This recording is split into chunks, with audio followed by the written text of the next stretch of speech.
computer. We are live. We are live. Peraí, vou começar de novo. 3, 2, 1. We are live. Essa vinheta de entrada. Primeiro episódio do nosso podcast. O podcast é do Brasil. A gente vai receber aqui um entrevistado muito querido, Diego Cavalli. O Diego aí, além de ser o irmão, de ter vivido aí uma jornada aí nos últimos já 20 anos, né, junto. Também participamos junto da Sportsco, foi um cofundador lá na Sportsco e hoje trabalha na Tetra Pak como gerente global de produto, é isso?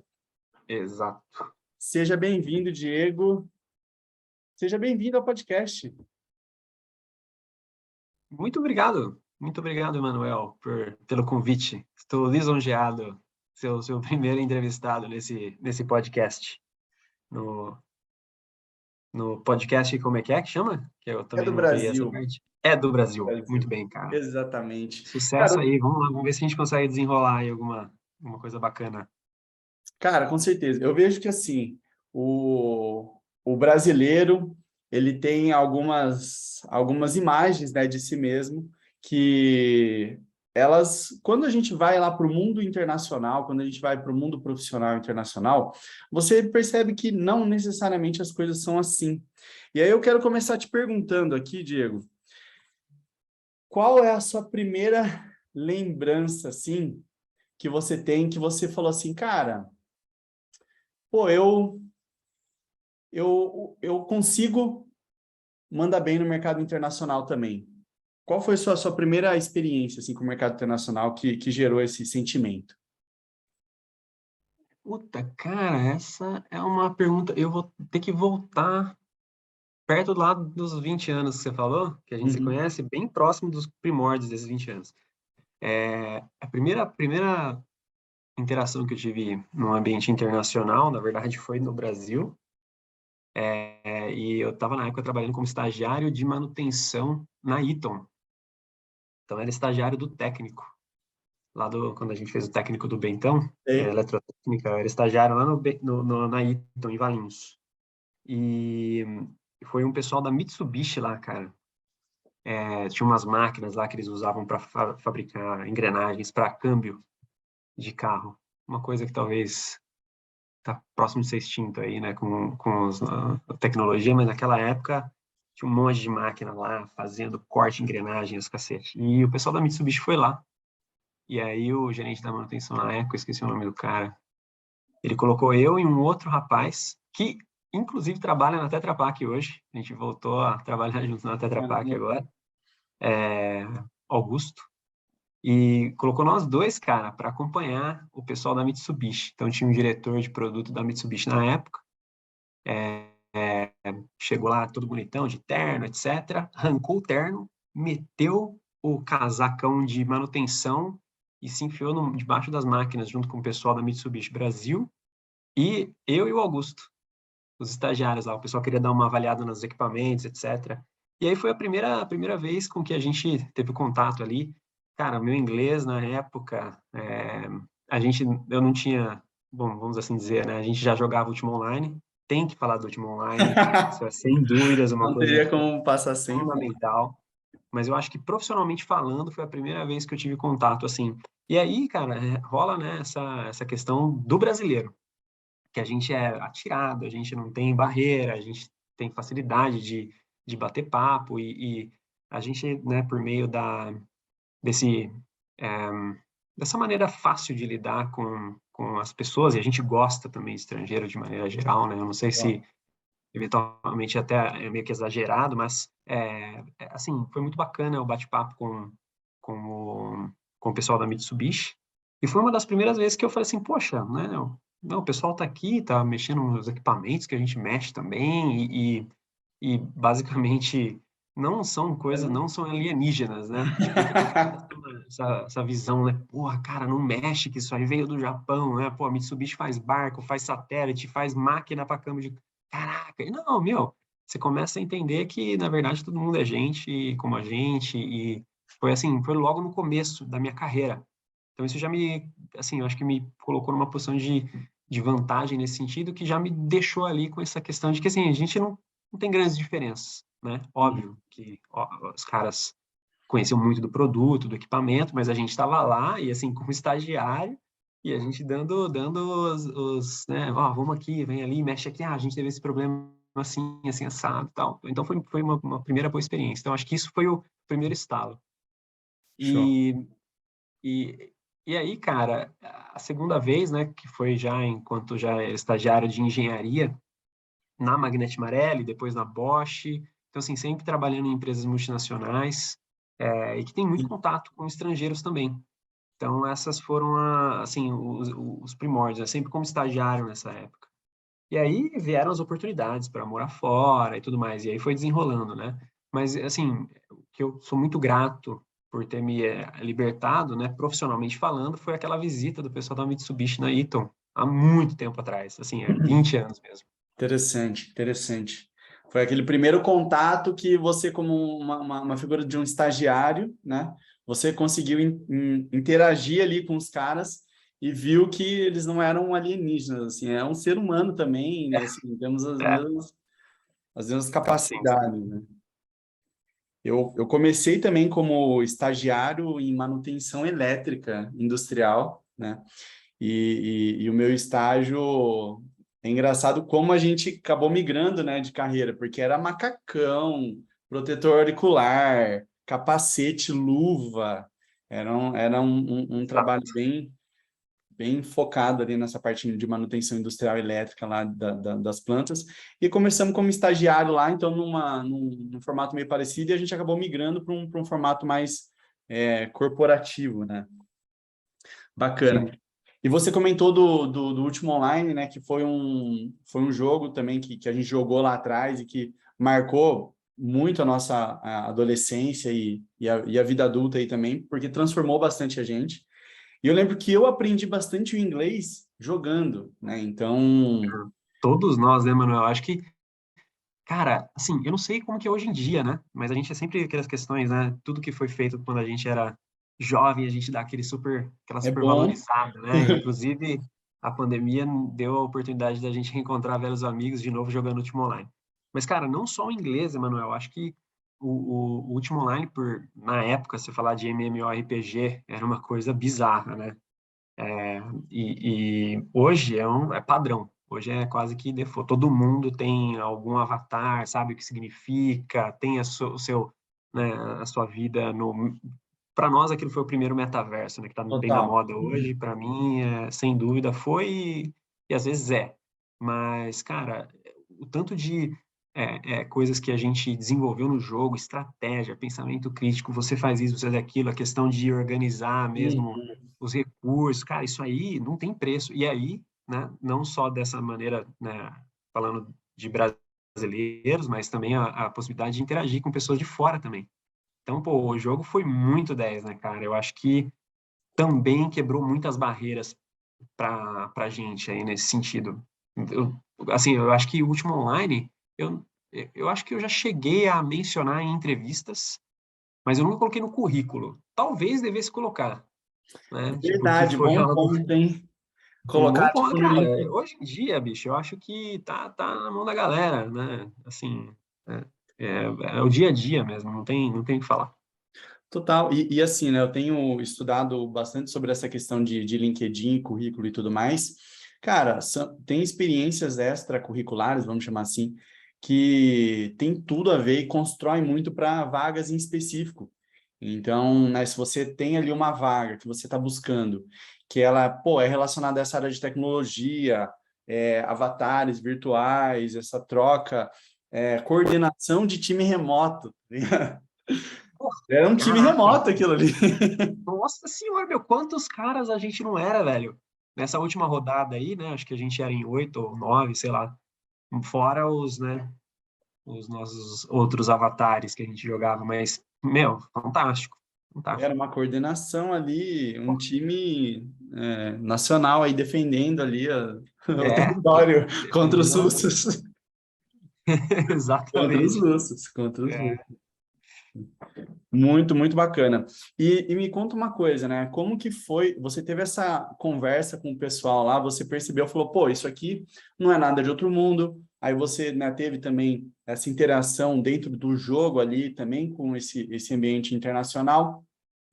E quando que apareceu aí de fato essa oportunidade para você morar fora, né? Eu sei que você já morou fora 2 vezes. Uma vez você foi para a Alemanha, passou um tempo lá, e depois você foi para a Suécia. Quais, como que foi aí essa, como que surgiu essa oportunidade? Como que isso entrou aí no seu caminho? Cara, assim, é, como, né, eu me graduei como engenheiro, é, trabalhando como primeiro na Magnete Marelli, que é uma empresa multinacional, como engenheiro de pesquisa e desenvolvimento, e aí migrei para a área mais comercial, que era de produto dentro da Bosch, ainda como estagiário. E não vou falar para você que foi uma estratégia, né, na primeira vez. Então foi lá em 2009, isso na verdade aconteceu quando eu fui para a Bosch, foi em 2007, se eu não me engano. Então em 2007 comecei como com Product Management, que na área de sistemas de gasolina, área automobilística ainda, né? Tanto Eaton, Magnete Marelli, sempre na área automotiva. E na verdade, assim, não foi de caso pensar, vou para a Bosch, assim, não existia. Eu acho que hoje já existe algo mais estruturado, né, que muitos estagiários acabam indo para a Bosch pelo fato dela prover essa possibilidade de você fazer um estágio fora. Isso virou um programa depois, porque eles viram que isso era uma vantagem competitiva, óbvio, Então, né? Então, quando eu cheguei na Bosch, eu conheci algumas pessoas que são, hoje em dia, muito amigos meus ainda, que tinham feito estágio fora, né? Então, assim, conversando mesmo de bate-papo, eles falaram, ah, a gente teve a oportunidade de fazer estágio, eles já eram efetivados na época, e eu falei, opa, tenho interesse, por que não? E aí, cara, basicamente, quando você tem um bom desempenho, as pessoas acabam falando sobre você, você mostra o interesse e, assim, é a junção da oportunidade com as suas habilidades. Então, não foi, assim, não posso dizer que foi fácil, porque não é nada é fácil na vida, mas eu posso dizer para você que foi basicamente assim, opa, pintou o lance, eu vou fazer isso acontecer de alguma maneira. E aí isso foi depois de 1 ano e meio, mais ou menos, que eu tinha entrado na Bosch, eu recebi uma oportunidade, um convite, na verdade, de um pessoal para ir trabalhar lá, que era o pessoal que eu trabalhava, né? Mesmo trabalhando no Brasil, você tem, basicamente assim, o que o pessoal fazia lá em 2009, eu faço hoje aqui da Suécia, uhum. né? Então, eles eram os gerentes globais de produto, eu fazia basicamente o gerenciamento regional ali junto com os meus chefes, né? Eu tinha, na época, estagiário, tinha é, mais duas pessoas acima de mim coordenando a categoria de produtos. E foi engraçado também, porque mais uma vez, essa questão do desenrolar, né, que a gente já tem facilidade, ajudou bastante.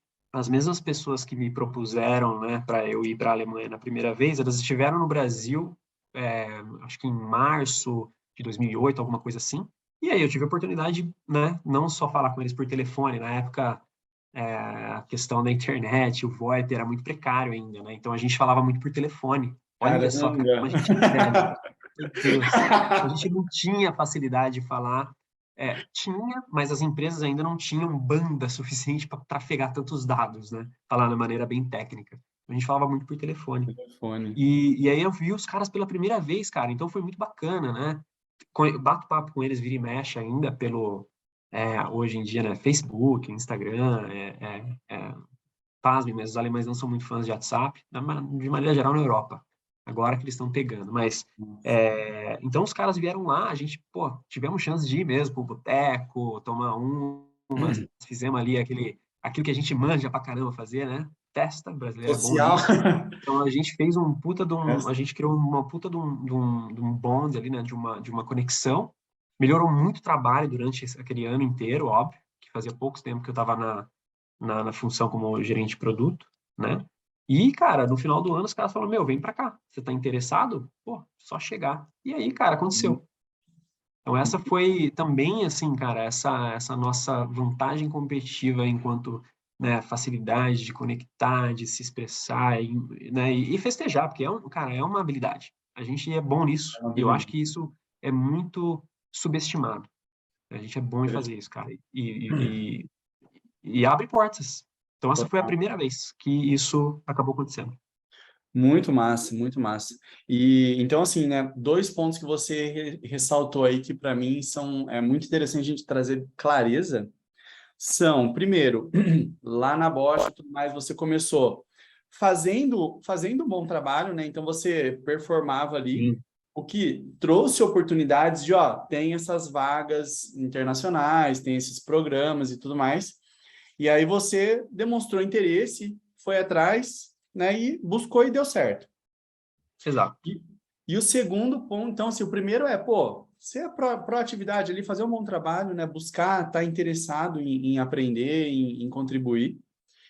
E, a partir disso, tem a questão de relacionamento, né? Tanto dentro do ambiente de trabalho ali, você ter uma postura bacana de trocar e se divertir, um carisma ali, e também fora do trabalho, né? Que é a questão de festar, de curtir e tudo mais.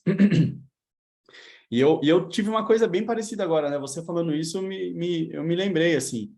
Eu fui para os Estados Unidos, pela Accenture, né? Como consultor ali, analista na época na Accenture. Eles tinham um programa para passar aí 2 semanas nos Estados Unidos. E eu fui também, foi parecido. Foi fazendo ali um bom trabalho ali no dia a dia, vi essa oportunidade também, falei, putz, nossa, isso seria muito massa se desse certo, né? Eu sempre quis conhecer outros países e eu já tinha 24 anos. Hoje em dia é comum até as pessoas saírem antes disso, né? Na época eu tinha Uhum. 24 anos quando eu fui. E foi a mesma coisa, né? Então, assim, uma parte de fazer ali um trabalho e também, né, buscar e ter essa parte social. E mais um parênteses, foi quando eu conheci o fundador do 9gag. Quando eu conheci o fundador do 9gag, que é um site de Hong Kong internacional lá, gigantesco da internet, pesado. Quando eu conheci ele, foi ali numa entrevista, né, com alguns customers ali, com alguns clientes. A gente teve esse bate-papo. Eles, ó, estamos em São Paulo, a gente quer entrevistar o 9gag. Tem algum paralelo do 9gag no Brasil que as pessoas conheçam mais? Acho que não tem, né? Cara, não sei. Acho Não que não tem, né? sei. É um site com memes, Sim. essas coisas, né? E aí, quando ele veio para cá, a gente teve uma entrevista ali, uma pesquisa, né, com alguns clientes. E aí, depois disso, foi, vamos, tava na Augusta, lá em São Paulo, vamos para um barzinho. Vamos para um barzinho. Aí eu, vamos, né? Falou que vamos, vamos. E eu fui indo de barzinho em barzinho ali. Eventualmente, a gente foi para uma balada e a galera foi meio que se dissipando, assim. E a gente ficou junto, né, na balada ali, junto, tomando uma junto, tal, tal, tal. Depois, pô, eu adicionei o cara no Facebook, eu tenho até hoje ele no Facebook, esses tempos aí atrás eu falei com ele, perguntei sobre a China incorporando Hong Kong, perguntei para ele falou assim, cara, pô, a maioria das pessoas não está tão preocupada, né? A gente quer ter uma qualidade de vida, então a gente não está tão preocupado com isso e tudo mais. Falei, puta, interessante, porque aqui a gente tem uma visão meio que diferente, né? Parece que a China tá, tipo, tomando lá e tudo mais. Então, Uhum. foi bem interessante. Mas, em resumo, eu vejo aí coisas parecidas com essa versão sua, né? De você se relacionar ali. Sim, sim, cara, assim, a gente não pode deixar de lado, né, a questão de, vamos supor, na época a gente já era eletricistas, né, formados em eletrotécnica pelo Bentão, a gente falava inglês, a gente estava estagiando já numa empresa bacana, né, no meu caso, na Bosch. Então, assim, você tem que já ter ali, né, você tem que se preparar, não dá para chegar assim e falar assim, não, eu vou me colocar, vou encontrar o primeiro estrangeiro que eu ver ali, vou falar, opa, me dá uma oportunidade, ou seja lá o que for. Então, assim, se você tem interesse, você tem que realmente criar, né, esse pouco de músculo, né? Esse, para mim, continua sendo um bom ponto de não necessariamente algo tradicional, né, como um colégio técnico ou uma universidade, mas você tem que ter bagagem, você tem que ter, né, essa questão, você tem que entregar. Bagagem. Então, acho que isso é Bagagem. importante, né? Você tem que mostrar que você vai agregar, né? Ninguém vai te contratar por amor ou ninguém vai te dar uma oportunidade por amor. Isso aí não existe. Isso. Óbvio que você vai estar resolvendo algum problema que juntando, você fala assim, pô, o cara vai me resolver um problema e vai me deixar feliz ainda, pô, porque é um cara alto astral, pô, é uma pessoa bacana, uma pessoa que eu traria para dentro de casa. Muitas das pessoas com que eu me relacionei me levaram para dentro das próprias casas, conheci as famílias. Então, assim, esse tipo de tato que você tem que ter. Na verdade, cara, é o que acontece com a gente. Você não vai trazer uma pessoa que é extremamente, eu não diria diferente de você, mas que é uma pessoa que pode colocar Agradável. problemas com a sua família dentro da sua casa. Você não vai fazer isso. Você tem que ter, no mínimo, ali um crivo. E, às vezes, cara, vai ter lugares que você fala assim, puta, Deus me livre, não quero estar lá, e o lugar também fala, não quero essa pessoa. E tá Uhum. tudo bem. Sim. Uma hora, cara, o lugar e você vão se encaixar. E essa é o principal, né? Então, acho que é importante também, né, deixar pra galera que não cai do céu, você tem que ir atrás e, cara, tem que ter uma boa história. Você tem que ter assim, quando eu falo bagagem, né? Acho que bagagem é bacana, porque reflete a uma questão remete Bagagem. viagem, remete a uma jornada. Então, você tem que trazer as boas histórias consigo, né? Não dá para simplesmente jogar nas mãos de Deus e falar assim, ah, meu Deus, me provê aí uma oportunidade ou uma possibilidade de ter uma experiência internacional, seja lá qual ela, né, qual for o seu objetivo. Tem Sim. que, tem que ter. Excelente. Tem que ter bagagem. Acho que bagagem é um termo bem interessante para a gente, né, ancorar, porque bagagem, cara, você constrói, né? Não é chegando, não adianta esperar o cenário perfeito, ideal, para você falar, é agora que eu vou lá e vou conseguir. Você tem que ir tentando, você tem que ir construindo isso, né? Você tem que ir exercitando esse músculo, né? Como você falou de ter Ah, essas interações no âmbito internacional.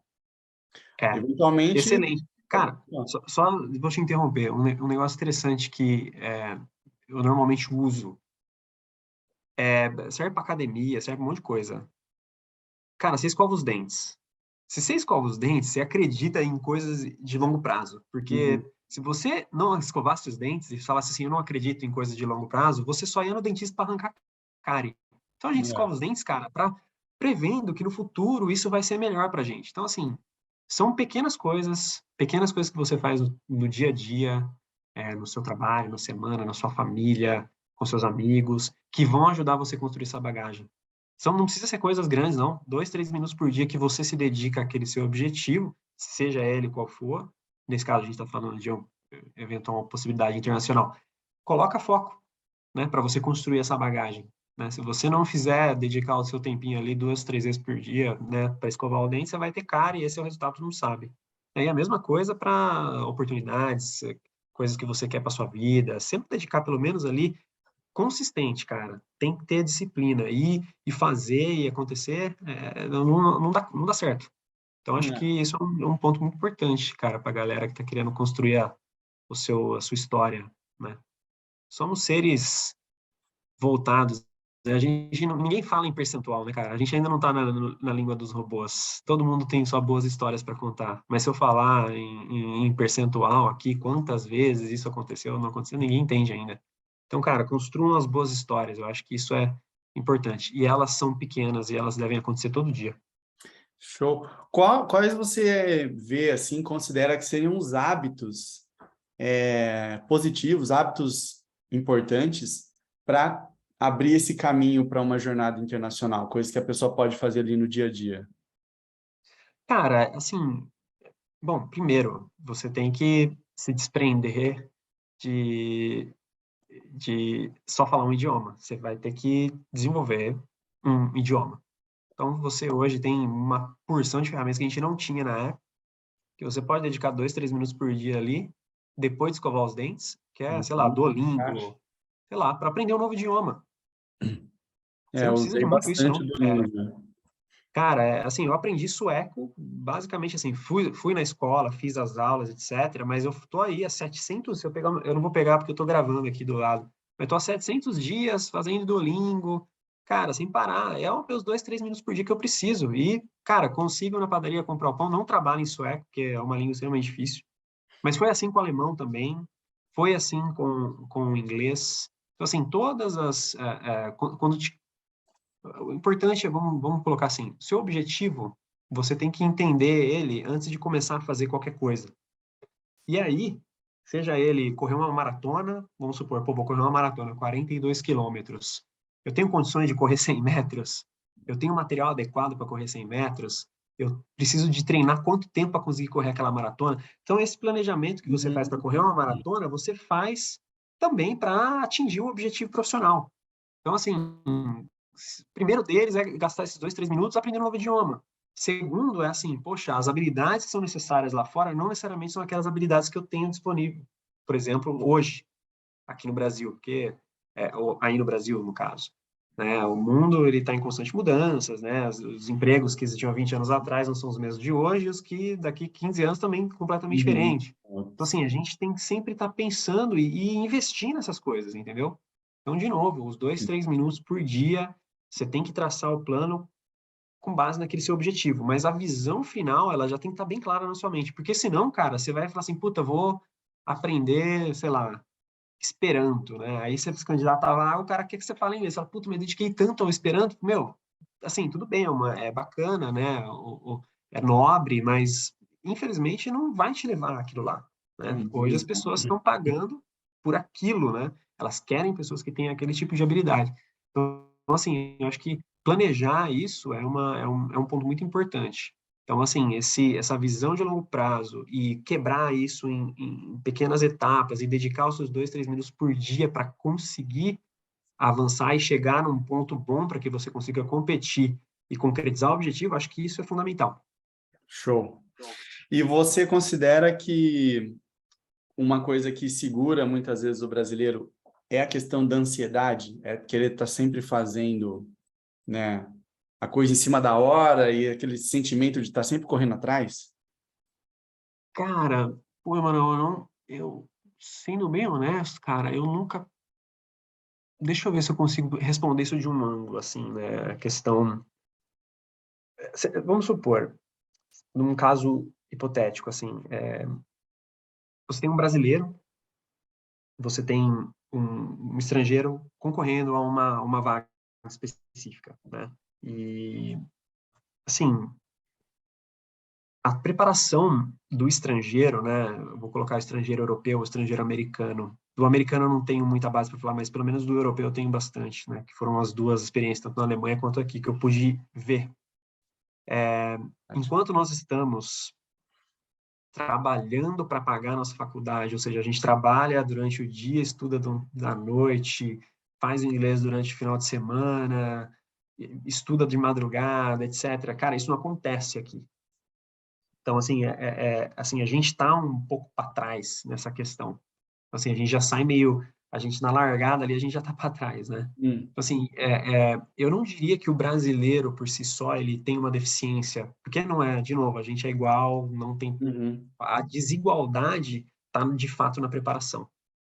E não só na preparação, eu acho que aí é uma questão mais filosófica que a gente pode entrar. Eu acho que o profissional, né,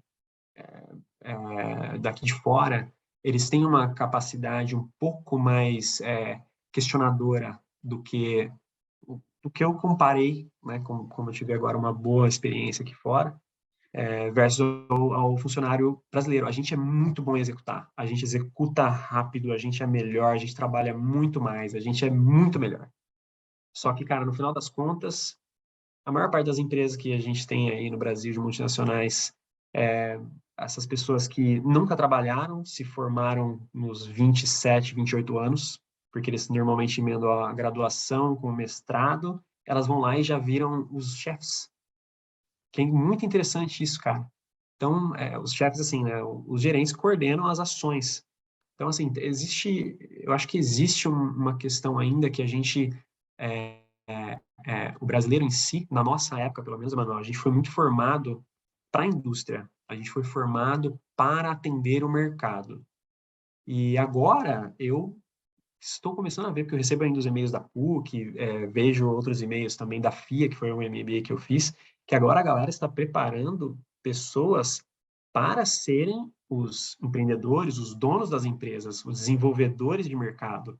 E aí é Uhum. onde que a coisa começa a mudar um pouco de figura, né? Então, assim, eu acho que é mais uma questão que ela vai naturalmente se desenrolar do que algo que a gente, assim, que seja um defeito do brasileiro. Assim, a Entendi. gente tem, né, umas questões sociais, um monte de coisa que deixa a gente para trás mesmo. E assim, a gente tem que se formar com 22 anos, cara. Senão você não tem como pagar sua vida, entendeu? Aqui não, porra, aqui a galera com 27, 28 anos tá morando sozinho desde os 16, 17, com, sei lá, bolsa, ajuda da família e tudo mais. Mas não se preocupa nada com isso, cara. E aí, quando eles vão para o mercado de trabalho, eles já chegam, porra, por cima da carne seca. Então, Interessante. assim, tem essa pequena diferença. Eu não coloco a gente como... Não Não é uma sei, questão de ansiedade, nem nada. É uma questão de necessidade, né? Então, eu entendi. acho que muito em breve aí, né, os brasileiros vão estar despontando como grandes empreendedores, e aí a gente vai ter empresas, né, espalhadas no mundo. Recentemente eu vi algumas startups, outras nem tanto, que nem acho que a VEG está expandindo a operação gigante, a empresa, um dos maiores fabricantes de motor elétrico do mundo, fornece automotivo, fornece para geração de energia. Porra, cara, os caras são gigantescos. E a gente ouve pouco falar disso. Não tem pouco, Verdade. a gente tem pouca, vamos assim dizer, é, é, Contato. orgulho de falar dessas coisas. Que é uma coisa que aí já começa a entrar na questão mais filosófica. Bom, andei bastante, eu não sei se eu respondi a pergunta, mas em resumo, eu acho que não seja uma questão de ansiedade, não acho que seja uma questão antropológica, é uma questão de necessidade, de situação de Brasil mesmo, e a gente tem déficits, né, sociais aí que a gente, né, é difícil de romper logo no curto prazo. Mas eu acho que é uma questão que a gente está evoluindo, sim. Bacana, bacana.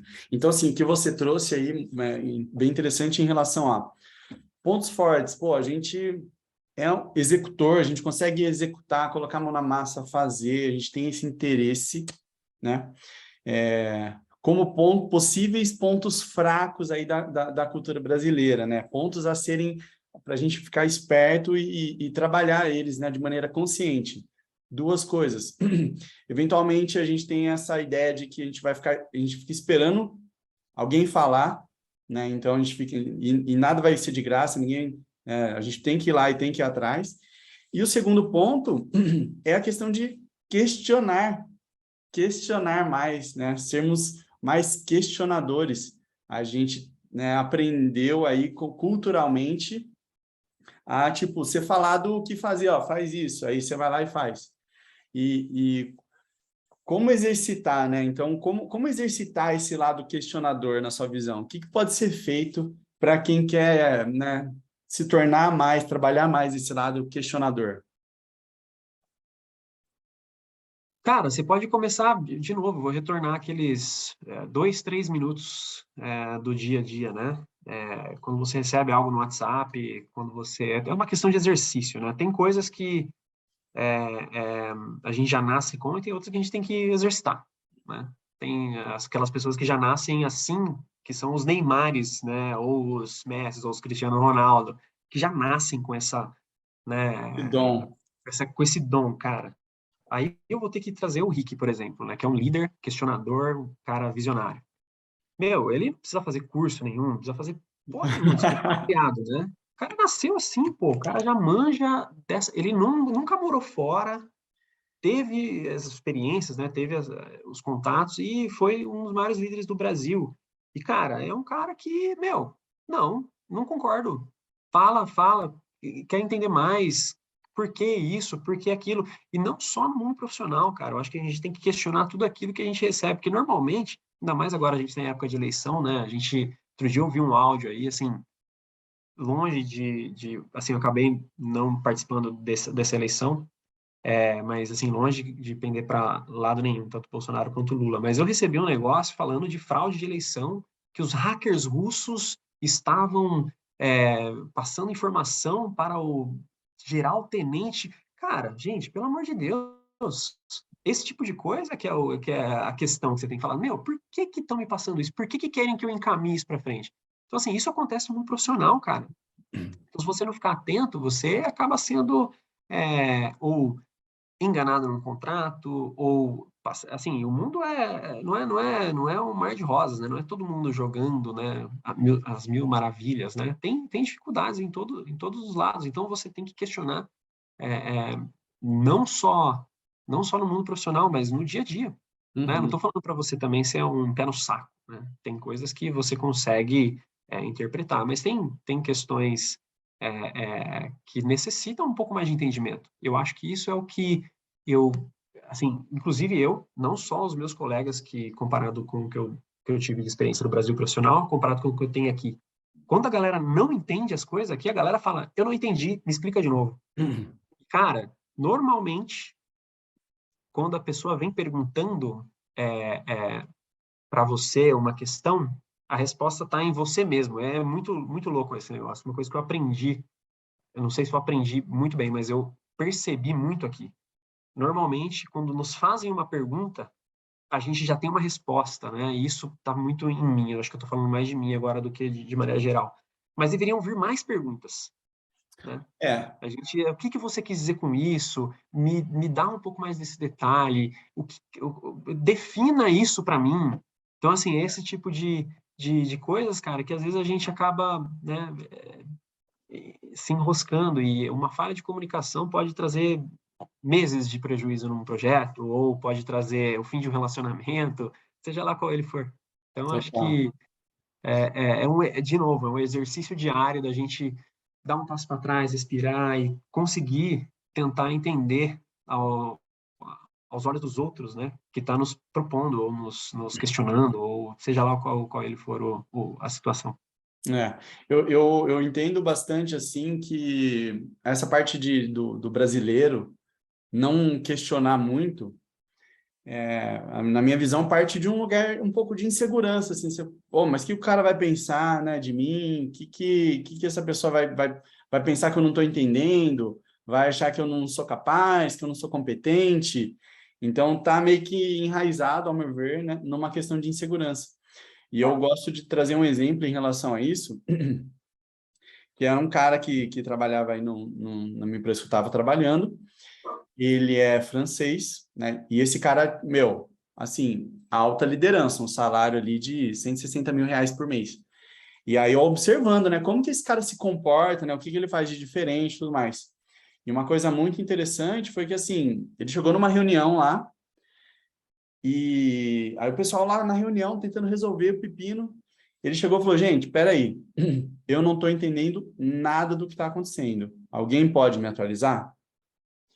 Então, assim, né, é uma coisa simples, mas que para eu ter essa mesma coragem, nossa, teria que pensado 10 vezes antes de falar, tipo, eu não estou entendendo nada, porque eu ia pensar assim, se eu não estou entendendo nada, o problema é comigo, e não com Uhum. o sistema, né? Mas não, conforme você conquista essa autoconfiança, e isso é um aspecto chave, assim, ao meu ver, conforme você conquista a autoconfiança, você permite mais, né, questionar.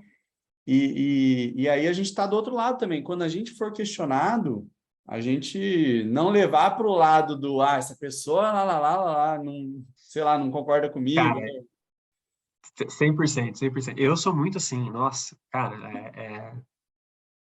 tipo, meu, esse cara tá me enchendo o saco. Pô, como você não entende um negócio desses? Vai embora, né? Tá me enchendo o saco. Mas, cara, não, é um negócio importante, cara, porque tem coisas muito simples, assim, de falhas de comunicação que, cara, são dramáticas. E a gente normalmente está falando aqui, por exemplo, no trabalho eu falo inglês, o sueco fala inglês, e a gente é uma segunda língua para os dois, apesar de, né, os suecos falarem um inglês brilhante, né? Assim, o gap ainda existe, né? Assim, é muito interessante. E até mesmo em português, cara. A gente tem exemplos aí, acho que uma comunicação é, m- mal feita ou com ambiguidade, cara, é um negócio extremamente complicado. Então, assim, eu acho que questionar deveria ser, é, assim, do dia a dia também da gente, né? Mas, assim, eu me coloco muito nisso, cara. Eu cheguei aqui que nem você falou, eu acho que talvez ansiedade, né, você poderia colocar isso, mas assim, a gente está sempre perguntou, pum, resposta. mas espera aí, não foi isso que eu perguntei. Ou, peraí, não entendi bem a sua resposta para a minha pergunta, porque, na verdade, assim, a gente trouxe uma solução para aquilo que, eventualmente, Não era a pergunta. não era bem aquele problema, entendeu? Então, assim, eu acho que a gente interpreta muito, e a gente aquela questão, a gente é muito ávido a resolver, é muito, né, assim, é óbvio, né, que existem aqui na Tetra Pak da Suécia mesmo, muitos brasileiros que estão em cargos de vice-presidência, né? E essas pessoas em si, óbvio, né? Assim como o exemplo do Márcio, né? Essas pessoas já estão aí doutrinadas, treinadas e já chegaram àquela função porque, né? Já conseguiram dominar essa parte. Mas eu vejo que é, as pessoas aqui, elas são muito mais bem preparadas pelo fato de elas passarem anos, né, nessa questão acadêmica, científica. E isso é muito científico, né? Essa questão de questionar, peraí, se não deu certo, vamos fazer formular uma outra hipótese, vamos testar essa hipótese, uma coisa que está ali, né? A gente fala muito de Lean Startup, mas é o método científico, né? Que a galera está aqui vivendo o dia a dia, eles Na vivem prática. isso, né? Na prática. Bacana, bacana. É, assim, então, né, foi apontado aqui pô, comunicação é uma grande habilidade a ser desenvolvida, né? A gente ouve falar bastante disso. E quando a gente joga para um mercado internacional e tudo mais, essa questão ela é aumentada, né? Ela é mais importante ainda. E aí, dentro da questão da comunicação, eu vou fazer um parênteses aqui de um curso que eu fiz, um treinamento de inteligência emocional em Florianópolis que eu fiz. E aí falava as principais barreiras de comunicação. E a gente começa a perceber, né? E eu comecei a perceber que muitas, assim, eu vi aquilo, eu falei, cara, tudo que eu falo é barreira de comunicação. Por quê? Por exemplo, você falar que a outra pessoa, você julgar alguém, criticar alguém, são coisas que vai afastar você da pessoa. Você falar que a pessoa é incrível porque ela fez alguma coisa, também não é o ideal. Por quê? Você está colocando o valor da pessoa numa coisa que ela fez. Então, tem várias coisas que a gente fala, que a gente está acostumado a se comunicar, que, na verdade, não estão construindo, né, uma comunicação eficiente. Inclusive, o pessoal que deu esse treinamento é alemão, né? E uma das coisas que, a hora que eu li aquilo, falei assim, cara, 12 barreiras de comunicação. Muitas das coisas que a gente faz aqui são barreiras de comunicação. O que eu posso fazer, então? Aí uma das respostas para isso é perguntas. Uma é falar como você está se sentindo, porque isso é justo, é você trazer, ó, eu estou me sentindo assim, eu estou perdido, eu fico feliz, fico triste, estou triste lá. Então, falar como está se sentindo não é uma barreira de comunicação, é uma coisa que você pode e deve fazer, né? É uma coisa positiva. E a outra coisa é você questionar, fazer perguntas. Fazer pergunta é poderoso, fazer pergunta é pressão, fazer pergunta aproxima, fazer pergunta conecta. Então, é uma habilidade chave aí a ser desenvolvida, né? Fazer pergunta. Pô, sem dúvida. Isso é uma coisa que, assim, eu não domino. Eu sou mais do time do ansioso mesmo. Normalmente, vamos aí, agiliza, bora, tal, resultado. E, assim, isso é muito bem visto, tá? Isso é uma questão importante nossa, né? Do nossa cultura.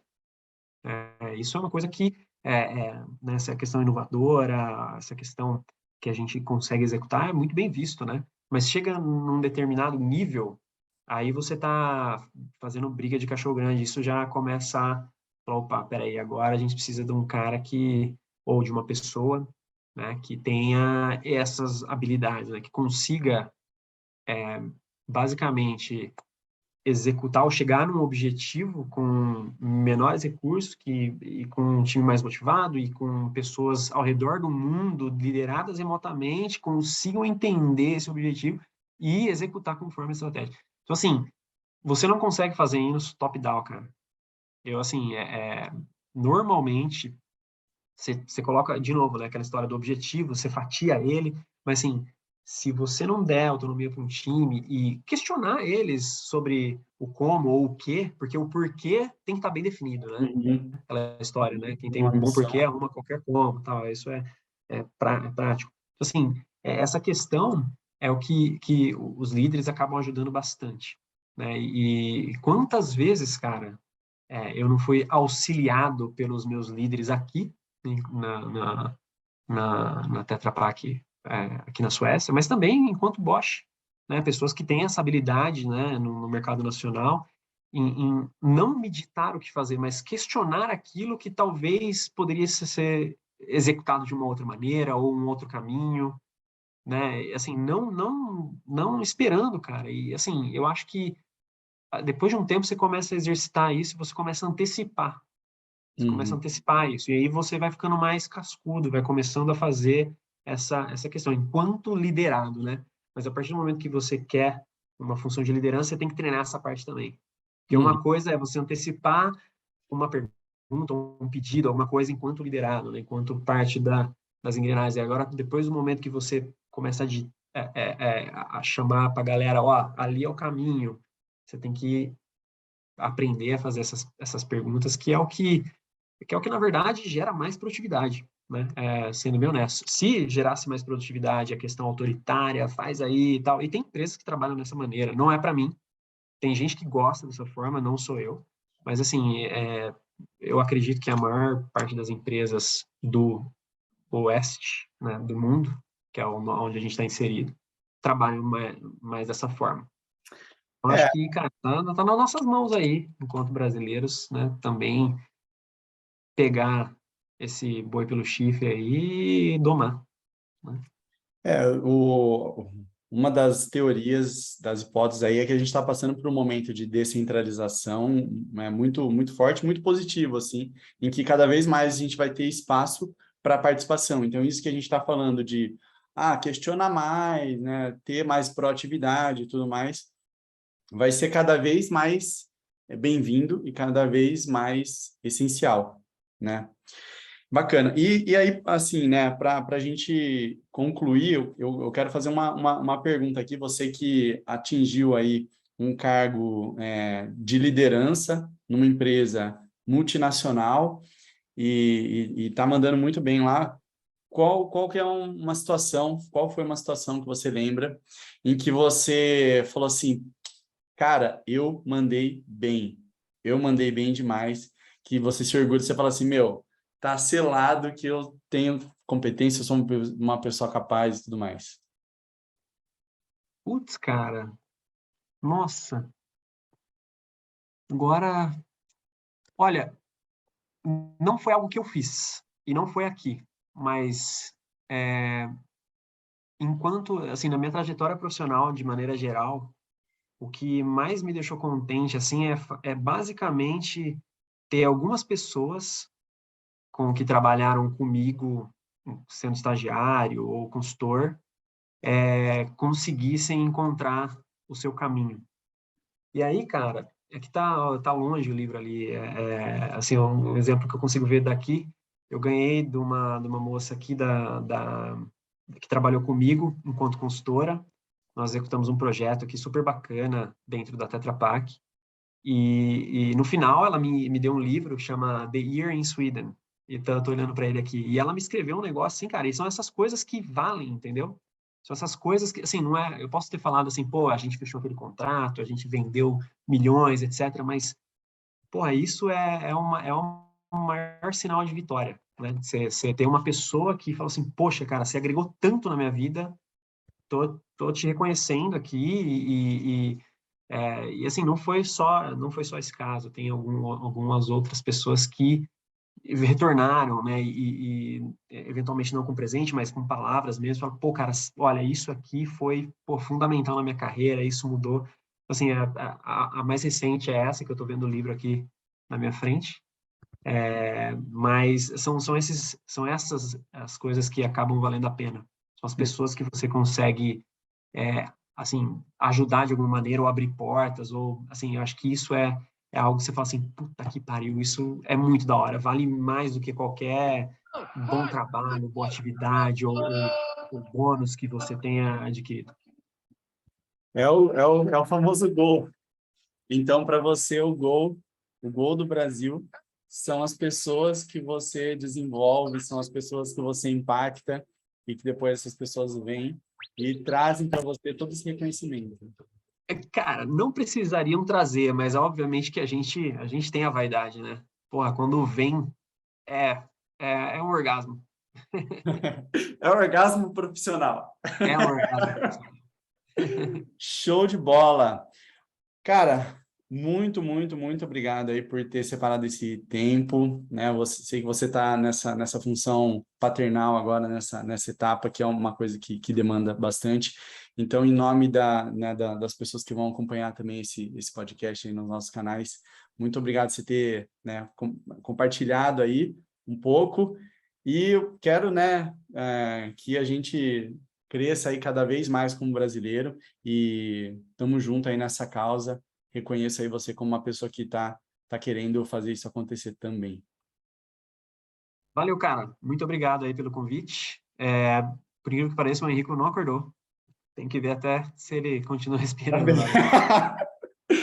Tá, tá, tá tudo certo. Cara, agradeço demais e vamos para cima que vamos em busca do Hexa profissional agora. É isso aí. Fechou, Emanuel. Valeu, Valeu, cara. Um valeu, abraço Diego. aí, ao pessoal que acompanhou. Abraço, até mais, tchau, tchau.